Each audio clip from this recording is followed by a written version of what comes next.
এই মোবাইলটা হচ্ছে রেডমি K20। এটার সমস্যা হচ্ছে system responding, process system responding, মানে যে কোনো একটা ফাইলে ঢুকছি, মানে ক্যামেরা হোক, গ্যালারি হোক, কল সিস্টেম, যে কোনো জায়গায় ইউটিউব, সব জায়গার মধ্যে এরকম অনেকক্ষণ সময় থাইমা থাকে। থাইমা থাকার পর কি হয়, ওইটা আসে সিস্টেম রেসপন্ডিং অপশনটা আসে।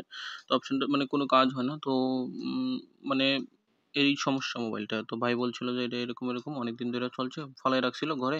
আমি বলছি ঠিক আছে, তো এম্পিয়ার ঠিক আছে 1.5, তার মানে সমস্যাটা কোথা থেকে যে বোঝা হয়েছে। তো মোবাইলটা খোলা হইতাছে, খোলার পর এখন কাজ হইব। তো প্রথমে কিটা হয়েছিল, শুধু সিপিইউ রিভল করছিলাম আমি।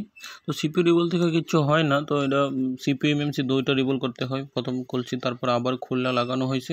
তো সিপিইউ এমএমসি দুইটা যখন আবার রিভল করে লাগাইছি, তারপর দেখলাম কি মোবাইল ওকে থাকে।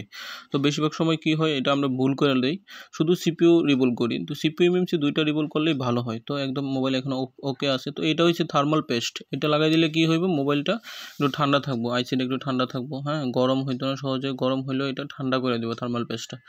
তো মোবাইল সাধারণত এখন ওকে হয়েছে, বোঝা গেছে এতটুক। তো ক্যামেরায় ঢুকি, আমরা দেখি কি হয়। হ্যাঁ, পেছনের ক্যামেরাটা অন হয়েছে। তো এখন সামনেরটা, হ্যাঁ সামনেরটা ঠিক আছে, তার মানে মোবাইল ওকে আছে। হ্যাঁ, এখন সব ঠিক আছে।